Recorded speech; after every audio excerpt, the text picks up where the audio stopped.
Olá, irmãos, graça e paz, estamos aqui de volta no quarto vídeo, dessa vez para falar do segundo e terceiro dízimo. Veja, irmãos, há um texto muito interessante que eu particularmente gosto muito, que é esse texto de Deuteronômio capítulo 14, versículos 22 em diante, que inclusive ele chega a falar até também do terceiro dízimo. Mas veja, esse texto lá de 14, vou ler só os versículos 22 e 23 para os irmãos entenderem. Ele diz assim, certamente, aqui está falando da lei a respeito dos dízimos. Diz assim, certamente vocês devem dar o dízimo de todo o fruto das suas sementes, que ano após ano se recolher no campo, e diante do Senhor seu Deus, no lugar que ele escolher para ali fazer habitar o seu nome, vocês comerão o dízimo do cereal, do vinho, do azeite e os primogênitos das vacas e das ovelhas. Faça isso para que aprendam a temer ao Senhor seu Deus todos os dias. Gente, eu acho esse texto fantástico. Deixa eu dizer uma coisa aqui muito interessante. Quando a gente fala de primeiro e segundo dízimo, a gente fala de o primeiro dízimo, ele era dado de forma imediata. Se você até quiser colocar aí, não coloquei no papel, mas você pode colocar aí onde tem primeiro dízimo, você coloque aí embaixo, dízimo de forma imediata, O segundo dízimo, na verdade, era de fato anual, O texto vai nos mostrar aqui, aquilo que recolher ano após ano. Essa diferença é muito importante, senão a gente não vai entender o que é o primeiro e o segundo.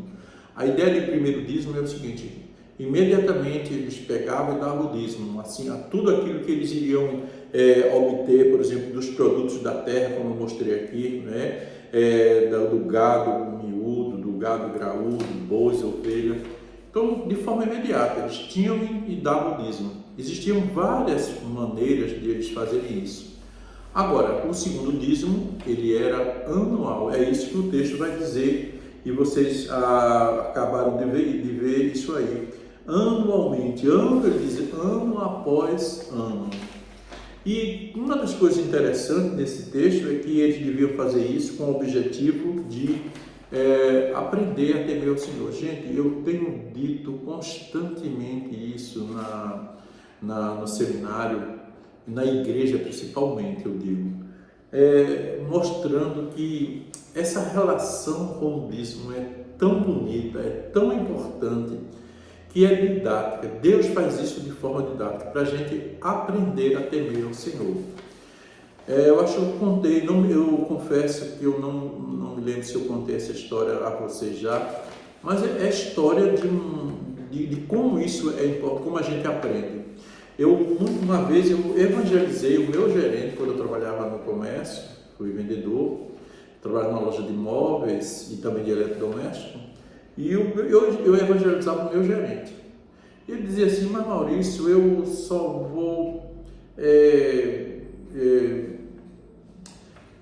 para a sua igreja ou para ser crente quando não acabar esse negócio de dízimo, porque dízimo é só para o pastor. E ele reclamava, criticava, dizia que era bonito todo o sistema de pregação da palavra de Deus, mas quando tratava de dízimo, então ele travava. E eu dizia para ele, o nome dele era Raimundo, posso dizer o nome dele porque era meu amigo, e aí ele dizia para ele: Raimundo, quem te deu o trabalho? Foi Deus. Ele respondia. Quem te deu saúde para trabalhar? Ele dizia: foi Deus. Quem te dá força e a coragem para que você possa sair de casa, enfrentar trânsito e chegar até aqui? É Deus. E o salário que você tem também não é seu, é Deus que te dá. Então veja, o que a gente faz é apenas devolver aquilo que não é nosso, aquilo que é de Deus. Sei que muitas vezes eu falei isso para ele, e ele sempre dizia que um dia que ele se convertesse, ia ser da minha igreja, independente do dízimo. Mas um belo dia, em plena Copa do Mundo, era um dia de culto, e eu, na época, eu não era pastor, eu era presbítero. Então, o jogo era de 7 horas, mas claro que a gente não ia deixar de assistir, de ir para o culto por causa do jogo, claro, Deus em primeiro lugar. E aí, quando chega ele no portão da minha casa, com as mãos para trás, e ele pega a Bíblia e diz assim: irmão Maurício, agora eu sou um crente. E aquilo foi tão emocionante, ele veio para a igreja, ele testemunhou. O que eu quero chamar a atenção é o seguinte, é que o dízimo é um assunto tão espiritual que você pode falar, não é? E que no meu caso, eu cheguei até a evangelizar com ele por causa disso. Mas veja, o dízimo é para que a gente aprenda a temer o Senhor. Deus não está preocupado, gente, o pessoal se esquece disso, de que com o dinheiro que a gente tem. A gente está acostumado a ver no texto da palavra de Deus que Deus é o dono do ouro e da prata, não é assim?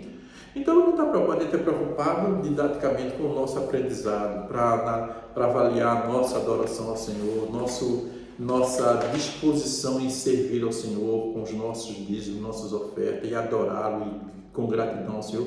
É isso que ele está preocupado. E, acima de tudo, isso significa dizer aprender a temer ao Senhor. Isso era lá no tempo do povo de Israel, como é hoje também, né? O texto é bem claro. A continuidade do texto diz assim, eu li o 14, o 22 e o 23, e ele diz mais assim, ó: se o caminho te for comprido demais e não lhe for possível levar isso, né, por estar longe de vocês, o lugar que o Senhor teu Deus escolher para ali fazer habitar o seu nome, então, quando o Senhor seu Deus os tiver abençoado, vendam aquilo que é o teu dinheiro, com o dinheiro na sua mão, vão ao lugar que o Senhor teu Deus que vocês escolherem. Desculpa eu ler um pouquinho rápido, meio atrapalhado, acostumado com outra versão, deixei minha Bíblia em casa, mas em resumo o que ele está querendo dizer é o seguinte: eles muitas vezes, irmãos, e aí eu gosto desse texto, porque do 22 ao 29, de certa forma faz referência ao primeiro, o segundo e o terceiro dízimo, porque o primeiro dízimo dava imediato, mas agora o segundo dízimo, veja, eles vão dar anualmente, com o objetivo de temer ao Senhor, e geralmente é no local que Deus escolhia para ali fazer. O texto diz isso, né? No local que ele escolher. E quando alguém, se fosse longe, alguém não podia levar, por exemplo, ele tem um boi para levar, então ele vendia aquilo por dinheiro e então levava, e ali eles se reuniam, toda a comunidade, e ali eles adoravam ao Senhor, eles louvavam ao Senhor com alegria. Então vejam que o objetivo do dízimo também envolve essa alegria de poder compartilhar uns com os outros. Uma igreja que bem souber, ele faz de vez em quando uma confraternização com toda a igreja, né, onde as pessoas desenvolvam uma comunhão, porque eles faziam, o povo de Israel fazia isso de forma constante. No caso aqui, anualmente eles faziam isso. Era uma espécie de festa, uma celebração da comunhão do povo de Israel. Ok? Então, irmãos, o produto era o trigo, o vinho, o óleo, né? Às vezes tinha vacas, ovelhas, bebidas embriagantes, porque nesse texto diz que eles deveriam se alegrar e beber bebida forte. O que eu quero chamar a atenção é que aqui não está justificando a bebida. Algumas pessoas olham para esse texto e dizem assim: mas está falando de bebida forte? Sim, mas não é a mesma bebida que a gente vê hoje. Em segundo lugar, ele tinha um objetivo, irmãos, de poder estarem juntos e ali poderem adorar ao Senhor. Ali possivelmente eles dançavam, eles podiam dançar dentro da perspectiva de Israel, e é importante a gente destacar isso, porque algumas pessoas usam, né, como é que a gente chama assim, textos bíblicos para desvirtuar o comportamento humano. Não é esse o objetivo. Ali era uma celebração de adoração ao Senhor, de confraternização, de comunhão para a glória de Deus. E outra coisa interessante é que, enquanto que o produto do primeiro dízimo era um produto bruto, esses eram mais manufaturados, eram trabalhados, não é assim? E outra coisa que a gente vê no segundo dízimo é que o destino dele era também, como no primeiro dízimo, também como no dízimo antes da lei, ele era diante de Deus. Não, no caso dos levitas é só o primeiro e o segundo dízimo. Ele era era para Deus e era também para os levitas e a família dos levitas. O texto não esquece, não deixa de contemplar os levitas, né? E o objetivo, irmãos, está aí claro também, como já foi falado, era aprender a temer ao Senhor e alegrar-se diante do Senhor. Irmãos, para que dois objetivos mais fantásticos do que esse, né? Aprender a temer ao Senhor e aprender e alegrar-se diante de Deus. Então, irmãos, vamos lá. Agora a gente vai ver o terceiro dízimo. E nesse terceiro dízimo, você vai perceber que Deuteronômio capítulo 14, lá para os últimos versículos, você vai perceber que agora envolve também o cuidado com os levitas. Mas deixa eu fazer esse destaque. O primeiro dízimo era dado imediato, vocês podem colocar aí. O segundo dízimo era dado de forma anual, vocês podem colocar aí embaixo aí, anual. O terceiro dízimo, na verdade, era o dízimo do terceiro ano. É por isso que a gente faz essa diferença, né? Que muitos escritores não fazem. Mas vejam, gente, os versículos de Deuteronômio 14, versículo 27 em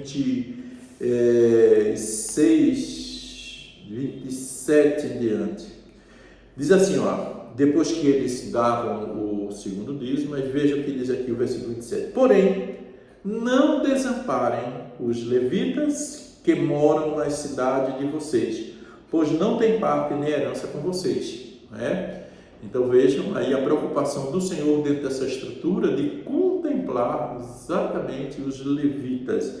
Versículo 29, então virão os levitas, porque não tem parte nem herança com vocês, os estrangeiros, os órfãos, as viúvas que moram nas cidades de vocês, e comerão e se fartarão para que o Senhor, o seu Deus, os abençoe em todas as obras que vocês fizerem. Gente, como é fantástico a estrutura de Deus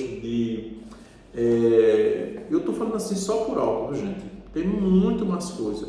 Como é fantástico a forma como Deus trabalha a estrutura de finanças, de cuidado do seu povo no Antigo Testamento. Veja, os dízimos era primeiramente para adorar ao Senhor, os dízimos era também para os levitas, mas agora o terceiro dízimo era o dízimo do pobre também.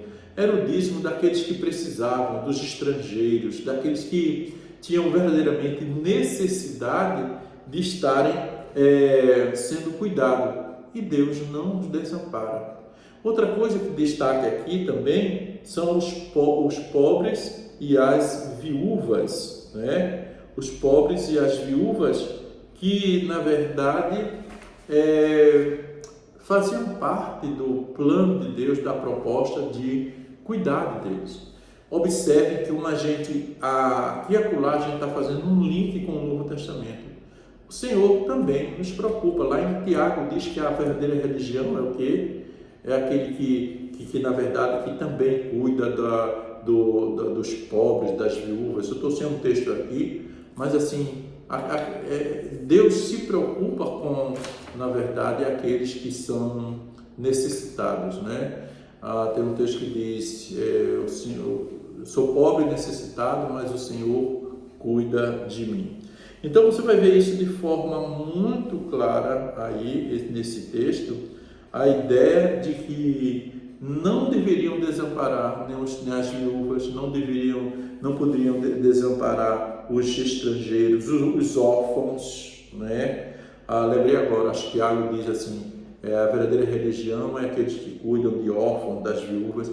Veja, Deus se preocupa, né? O trabalho pastoral, por isso que o trabalho pastoral, eles se preocupam exatamente com a ação social, com o cuidado com as viúvas da igreja, com pessoas que muitas vezes têm necessidade, seja da igreja ou não, mas se puder ajudar. Então, irmãos, isso faz parte do plano de Deus. Deus contempla todo este povo. Era o Deus. E um outro destaque que a gente tem que levar em consideração é o fato de que era do terceiro ano. O texto diz de forma bem clara, diz assim, ó, ao fim, versículo 28, ao fim de cada 3 anos, tirem todos os dízimos do fruto da terra, né, do terceiro ano, e os recolham nas cidades de vocês. Certa vez eu vi um autor dizendo uma coisa interessante, eu acho que foi com relação ao livro de Ruth, né, que quando acontecia de o estrangeiro chegar em determinado local, que eles faziam as colheitas, aquilo que caía, por exemplo, no chão, eles poderiam comer, eles poderiam aproveitar, né? E também eram dados a eles, na medida que eles tiverem precisado, eles tinham um esquema lá, um sistema lá, em que eles poderiam pegar. Em outras palavras, era Deus se preocupando com as viúvas, Deus se preocupando com os estrangeiros acima de tudo, com os órfãos acima de tudo.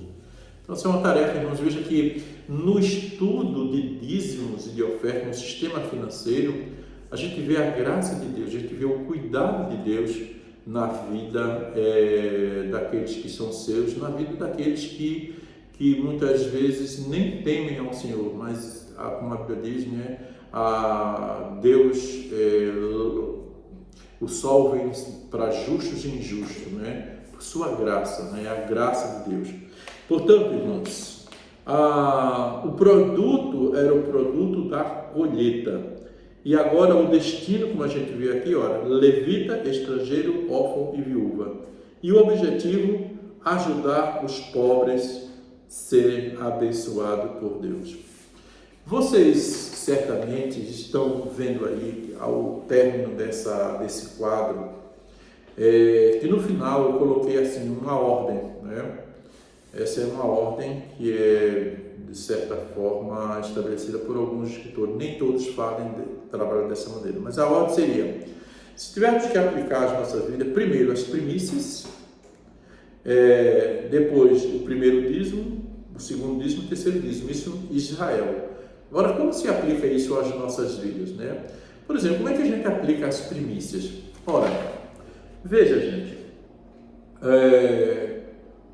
claro, nós estamos em outro tempo, nós estamos vivenciando agora um período em que não estamos mais sob a lei, mas certamente que os princípios, eu diria que princípio de primeiro, segundo dízimo, terceiro dízimo, a gente extrai na medida em que o objetivo dele, né? A gente vai já falar sobre isso. Mas em termos práticos, essa questão das primícias. Veja, a questão das primícias, a gente tem algumas pessoas que trabalham, que aplicam isso de várias maneiras. Então, tem gente, por exemplo, que tem um hábito de toda vez que tem uma roupa, ele primeiro quer ir para a igreja com ela. É uma forma de aplicar as primícias, né? Quando compra uma casa, aí às vezes quer fazer um culto lá em primeiro lugar para agradecer ao Senhor. Uma outra forma muito prática de aplicar as primícias, por exemplo, é quando a gente recebe, por exemplo, o nosso salário, o nosso sustento, a gente levar em consideração que primeiro destacar aquilo que é do Senhor, separar aquilo que é do Senhor. Então, mas o que é que acontece? E aí eu concordo com o Jacó Silva. Às vezes a gente deixa por último, né? A gente deixa por último e resultado. Isso não é uma coisa boa. Por quê? Porque você está deixando aquilo que é de Deus em segundo plano, chegar para depois, e não as primícias. Quando a gente, já posso dizer, quando a gente não entrega logo os nossos dízimos, a gente pode se perder, e é verdade. Tem gente, por exemplo, que pega o seu sustento, o seu salário, né? E aí paga água, luz, paga telefone, paga todas as coisas que estão em volta, todas as suas dívidas, cartão de crédito. Aí depois vai separar o dízimo e o dinheiro não dá mais.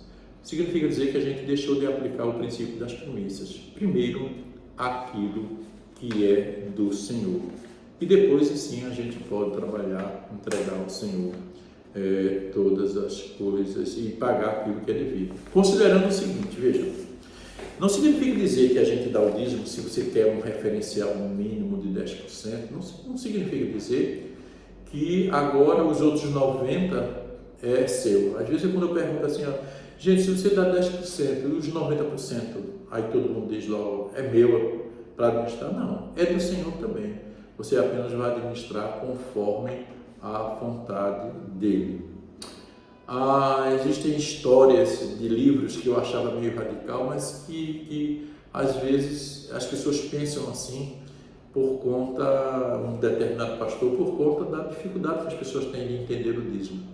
O que eu vou contar aqui não quer dizer que eu concordo com ele, mas conta a história de que um determinado pastor foi numa casa, na escola dominical, aliás, ele foi para a escola dominical e quando terminou, um casal já tinha acertado com ele para almoçar na casa dele. E quando eles foram almoçar, o pastor sabia que aquele casal não tinha, vamos dizer assim, a prática de dar dízimo. Então o pastor fez o seguinte, o pastor disse assim, olha, faça o seguinte, almocem aí, porque a esposa dele veio e disse assim, olha, vamos estar na hora de almoçar. Eles estavam lá conversando lá na sala e depois a esposa disse assim, vamos almoçar? Aí o pastor disse assim, não, vocês vão, almoçem, depois eu vou almoçar.